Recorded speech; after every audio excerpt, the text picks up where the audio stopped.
Hi, my name's Anthony Ruggiano Jr. I'm the son of Anthony Fat Andy Ruggiano, who became a made member of the Mafia at the age of 26 in 1953 under the then boss Albert Anastasia, also known as the Lord High Executioner.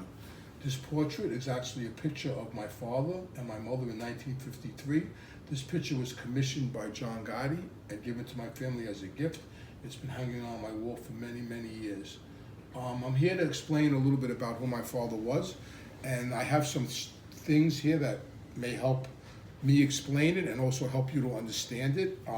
There's some articles that were written about my father throughout the years. This happens to be a picture of my father with his then lawyer, Jerry Shangel. Also, real quickly, this was an article written by Jimmy Breslin, who happened to be a famous news reporter of his day.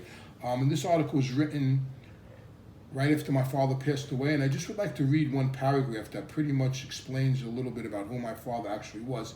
It says, once he had maybe 200 gangsters in his clubhouse in Ozone Park. Fat Andy came to his club on Liberty Avenue at 11 every morning with his tie crossed but never nodded. Day off? What do I do? Work in a post office? I'm a gangster. And that's who my father was. My father was a gangster in every step of the way. He lived it, he breathed it, day and night. He loved being a gangster. He believed in the Mafia, he believed in the way of life, with every fiber of his being. And throughout the years, he passed that down on to me. I would like to share one story with my father. It happened when I was 17 years old. I got expelled from school, and we went to this bar in Brooklyn on Church Avenue called the 5 O'Clock Lounge, and the bar was really crowded, and people were laughing and carrying on and drinking, and it was very lively in there. And we walked in and we ordered a drink, and my father was talking to the bartender. And as we were in this bar, people started to leave, and they would walk up to my father and say, "Hi, Andy, I gotta go." And about an hour later, I looked around and the bar was fairly empty, and my father turned to me and he says to me, "Do you see how empty this bar is, that people are leaving?" And I said, "Yeah." And he says to me, "Do you know why?" And I says, "Why?" And he said, "Because they fear me." And I says, "Why is that?" And he said, "Because they don't know if I'm here to kill somebody or whack somebody or smack somebody or just have a good time. So people out of fear are leaving." And at that time, I thought that was really wonderful. And he looked at me and he said to me, "Is this how you want to live your life?" And I said, "Yes," because to me, that was respect.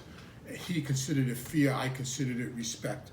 And that's how my life started with my father. And throughout the years, we met a lot of people. My father had a really big crew with him.